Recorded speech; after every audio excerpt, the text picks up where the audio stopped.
Everybody, welcome back. Craig Schaup here with George Thomas, our film critic from the Akron Beacon Journal. George, it's been a while, but there's reasons for that. It's the dead period of movies, January into early February, but we finally have something to talk about with a little bit of substance here.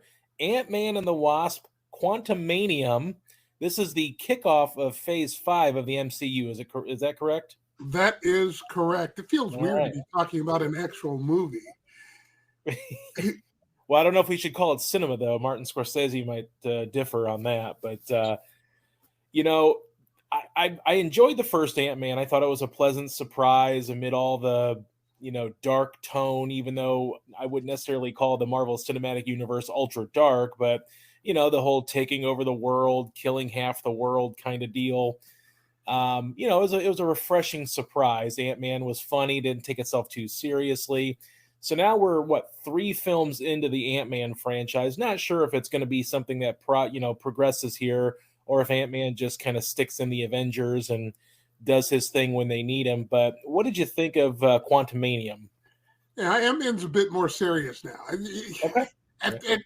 It's following the formula. And let's be honest, if we're being honest, there is an MCU formula now. Yeah. And now they use a familiar character to get into Phase 5 so you don't get bored. Because if it were a completely new character, they might lose some of their audience. And Paul Rudd has built up enough goodwill in the role to where I think, and he's a great actor, to where I think he can carry the film. The thing is, what is there around him? And the thing is, if we're being honest, this is basically nothing more than a way to introduce the actual Kang the Conqueror. Right. In Phase 5. Phase Right. 5. Now they go back to the quantum world where Janet Van Dyne was Michelle Pfeiffer's character for 30 years, and we promptly learn that the quantum world was a lot more than anybody ever thought. It's Right. literally another universe with civilizations, along with a bunch of unique looking creatures. It's also a world where she met Kang, befriended him, only to learn what kind of individual he actually was, Right. and eventually helped to strand him there. And being the superior, egotistic being that he is, he took over the quantum realm. So, Sure. Might as well. What else are you gonna do? At any rate, the Pym family, the Van Dyne, they get sucked back into the quantum world through a convoluted means we're not going to go into. Sure. And they have to do battle with Kang.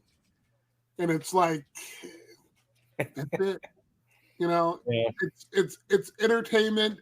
And if we're being real here, did you watch Loki? I don't recall. I watched the first episode, but I enjoyed the first episode, but I just never really got back into it. Okay, here you go. With Loki, if you go, and I hate for you to miss everything in the middle, but looking at Jonathan Majors get his ultimate introduction in Loki, you know that you're in for something special with this character. And if we're being real, he's the reason to see the movie. That character is the reason to see the movie and how that character is introduced. Sure. And what's impressive about it is, as good as he was in Loki and the way he portrayed the character there, keep in mind that in the world of Loki, it was a time variant. Right. Kang this is a different version of Kang. And he plays it completely different, and it just blows you away with what he does. And that's it in a nutshell. I think the big takeaway from this movie is that Marvel And considering the first three phases where the original Avengers were assembled, Yeah. they have to begin to step up their game. Can they And do that? I mean, I without those iconic characters that they built, and not to mention, I mean, I know there's a lot of, even one of my favorite people, Quentin Tarantino, is like, hey, these people are movie stars because of the characters they're playing. I mean, I would probably disagree a little bit with like a Robert Downey Jr., who kind of rebuilt his credibility as a movie star.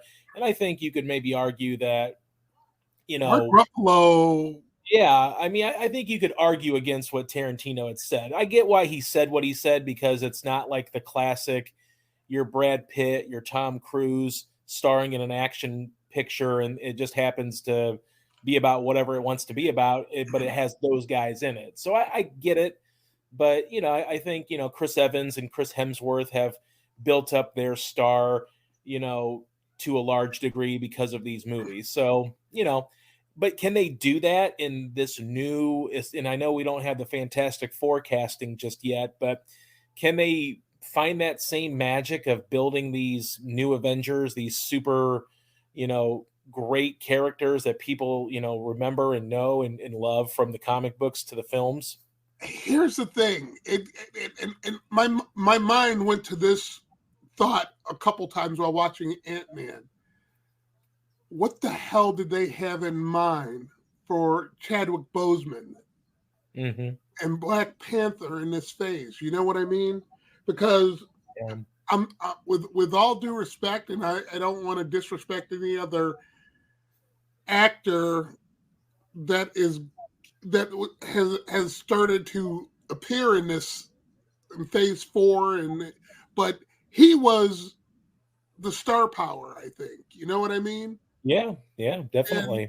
and his star outside of Black Panther was still ascending Oh based yeah. on other work he had done. He Right. brought he brought that charisma, but he also brought gravitas. Right. And I'm not in the hero realm. I'm not seeing who has that right now.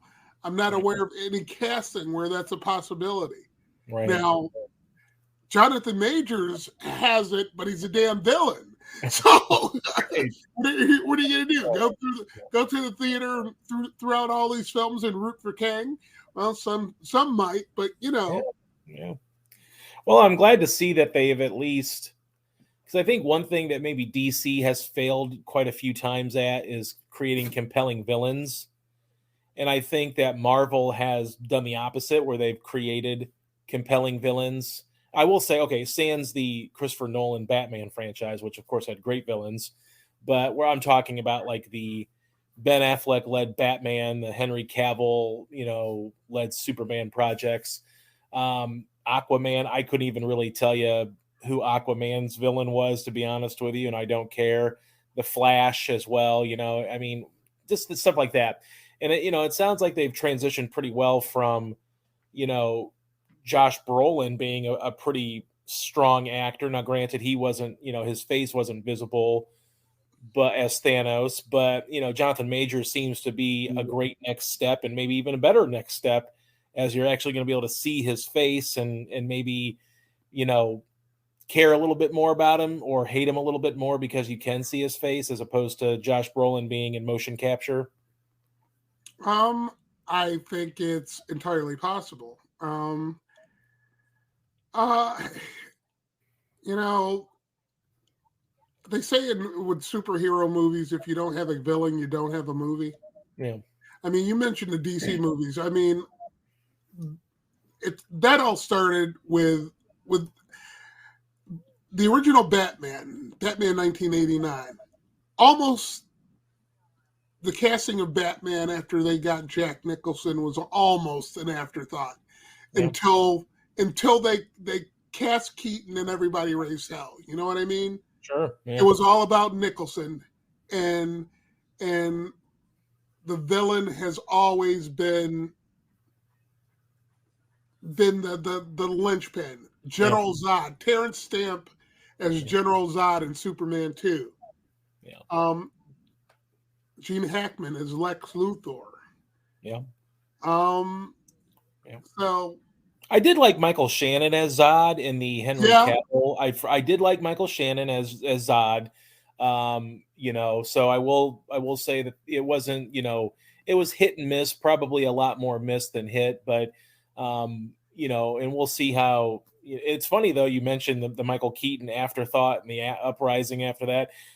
Fast forward 34 years later, and everybody wants to see Michael Keaton back as Batman, and guess what? They're getting him, in June. So it's kind of funny how all that works out.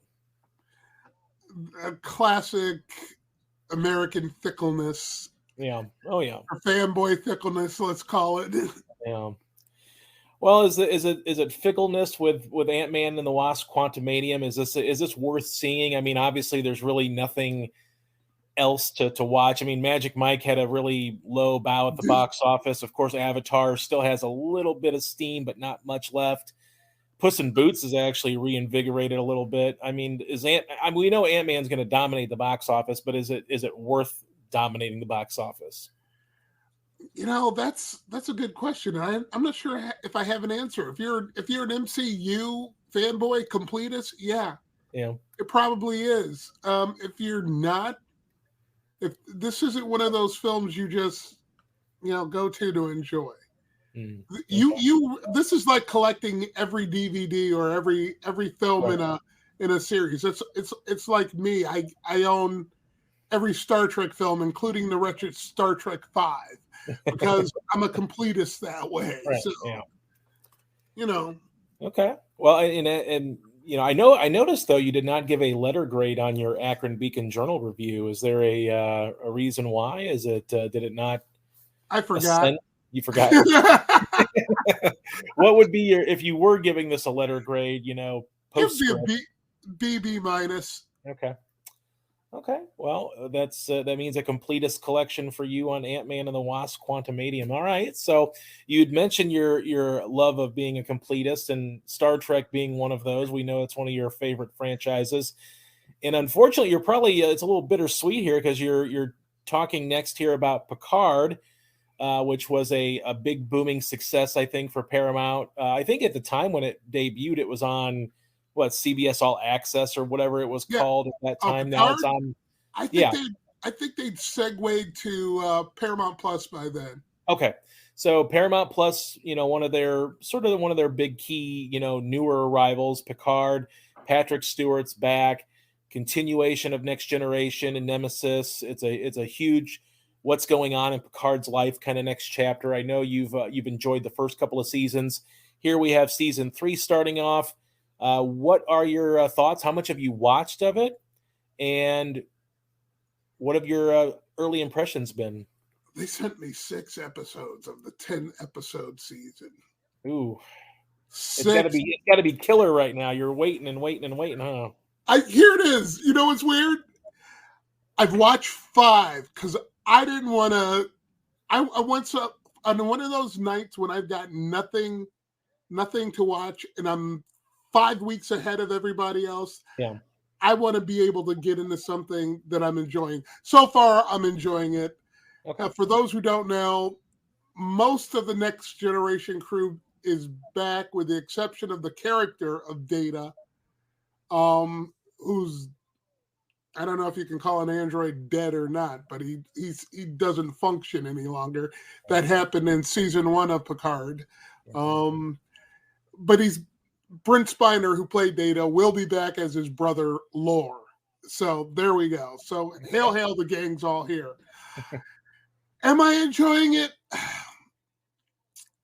It's less. I did enjoy the first 2 seasons of Picard. That's correct, because I'm not one of these fanboys where I'm going to nitpick everything. Right. It's just a case of seeing some of these performers back on the screen in roles that I appreciated way back when. This is less uneven than the prior 2 seasons. It's more consistent. That being said,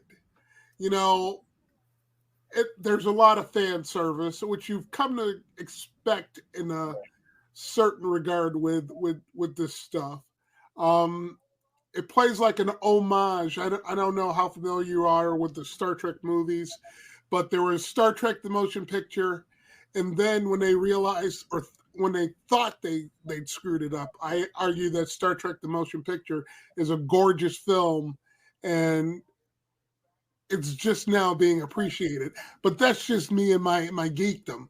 But after that first one, they thought they'd screwed up the franchise, so they come with this what's basically a trilogy in Star Trek 2 through 4. Right. And the first 5 episodes I've watched are basically an homage to Star Trek 2 for about 4 episodes. I mean, some of it will come across as out and out plagiarism. Right. I mean, because you will recognize the plot points if you're a Star Trek fan. Now, the enjoyment comes in seeing, like, I'll be honest with you, my favorite character is Worf. And I don't know if you know who Worf is, the Klingon. Yeah. First time he popped on the screen, my wife and I are watching the show, and I screamed, Worf! Because I was happy to see Michael Dorn in that role again. And dude is 70 years old, and he walks on the screen and he's kicking butt. Yeah. So,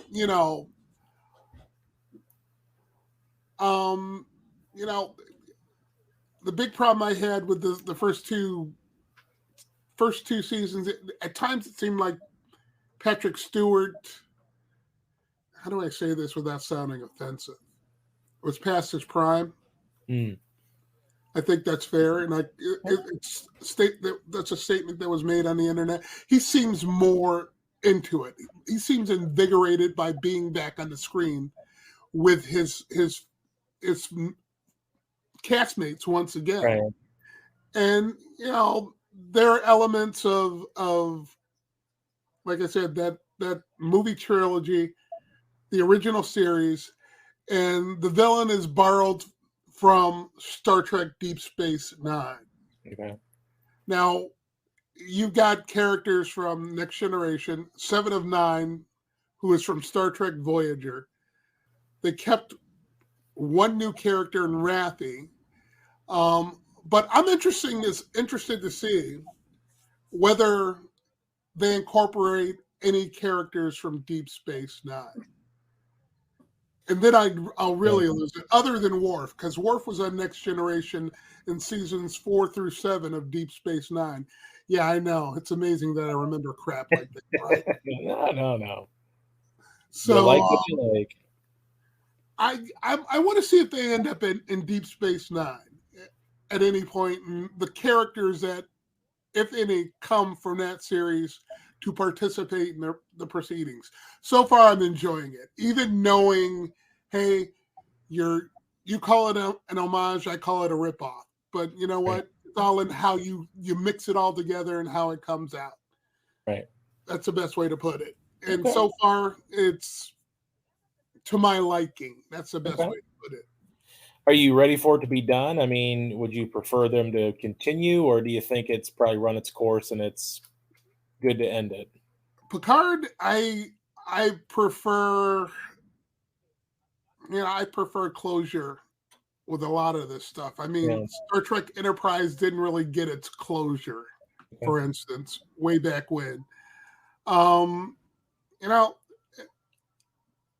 Patrick Stewart says he's ready to be done with the role, and that's cool. As a fan, I get my closure. And that's all you could ever ask for as a fan. I mean, like the remade Battlestar Galactica. I don't know if you watched that when it was on Sci-Fi. Spoiler alert, they found Earth on Battlestar Galactica in the remake. So there was closure there. I mean, in this day and age, it's what I prefer. Right. Well, hopefully you'll be able to wait patiently enough to finish up Picard once everybody else catches up to what you've already screened. In the meantime, I guess you can always get excited for what's to come, and especially as we head into the spring and summer season, there's quite a few movies that are going to be releasing, and I know we'll tease a little bit for next week's show, Cocaine Bear. I'm sure that's going to be an early Oscar contender in several categories. So Cocaine Bear, paying a little homage to my home state of Tennessee now, and that'll be a fun little talk next week. But obviously, the Super Bowl was just happened last week, and it was a great game. But of course, usually that means there's a lot of movie trailers. Anything from the latest or the upcoming Indiana Jones and the Dial of Destiny. There's the strange Adam Driver sci-fi movie 65, where he fights dinosaurs in the 65 million years ago. Of course, the great series Transformers: Rise of the Beasts is going to be coming out. Very excited about that. But a couple of trailers might have caught people's attention, and one of which was probably The Flash. I don't know what your thoughts are on that. It was a good trailer, but it was a trailer that I expected. I expected the trailer to look good. And yeah, it might have tingled the senses a little bit when you see Michael Keaton on screen finally. But, I'm still a little nervous about DC properties that are not being handled by Matt Reeves. I'm sorry. That's fair, but it's like I think you have very high expectations. Given the brouhaha and broglio, whatever you want to call it, with Ezra Miller, Mhm. I probably expected a train wreck. given Yeah. given what Warner Brothers has done to DC properties in recent months, I guess I kind of expected. I guess I kind of did expect what I got, because the fact that with all the controversy surrounding Ezra Miller, that they're still going to release this says a lot. And I'm sorry, did I get a tingle when Michael Keaton said, "I'm Batman"? Yeah. You damn Skippy, I did. I really did. And Yeah. it's like, and it probably would have been less so, except James Gunn, who is the head of DC Films now, as we all know, Right. he's taken his shots in recent weeks Yes, he for has. the way he's organizing stuff. But when you have James Gunn, who provided the definitive Suicide Squad movie, That is true. saying that it's one of the best superhero movies he's ever seen, that speaks. Yeah, you wonder if he's doing the hype. Is that hype training it though? I mean, come on. But that speaks volumes to me. He could be hyping it up. Yes, absolutely. But if he is hyping it up, it'll die in its second week. You know what I mean? Right. But and you'd think like he doesn't want to have egg on his face by doing that, but then at the same time, I'm not saying there's a huge backlash that this movie is releasing, but there are a lot of people that are wondering, and it's not just about the Batgirl cancellation, because people are like, how can you cancel Batgirl and then allow a movie like this to be released when Ezra Miller's been in all this kind of trouble, and it's kind of been swept under the rug. I mean, it's lost a lot of steam as far as how that whole all those incidences have kind of come together, and I'm glad that they're getting the help they need. But at the same time, that was canned, and then you proceed to say we're not moving forward with Henry Cavill, we're not moving forward with Gal Gadot, and Ben Affleck's Batman may or may not find its way back into this James Gunn universe. But at the end of the day, you've gotten rid of other actors and actresses who, by all accounts, are keeping their noses out of trouble. And why can't you make a great Superman movie with Henry Cavill if you're James Gunn? Now maybe he has a different vision, and it sounds like he does, but he's putting a lot of stock into this movie, and if it doesn't blow away expectations both with the critics and fans, are people going to say, well, why did you put your name on this and back this so much if it wasn't great? For him, this is low risk, high reward. He didn't greenlight it. He didn't pay for it. Yeah, but he's already putting his name on it, saying Yeah, that this character, like it's not beyond comprehension that Ezra Miller's Flash is going to be in this universe moving forward. Because I don't know if it's been the rumor or if that's what he said, but somebody said that this is sort of the kickoff to his DC universe, and that Ezra Miller is probably going to stay there. They have said that now they could talk about mental health all they want, and they have said that Ezra Miller, they will talk to him after he works through his problems, which from where I sit is probably more or less a euphemism. We'll talk to him after the box office.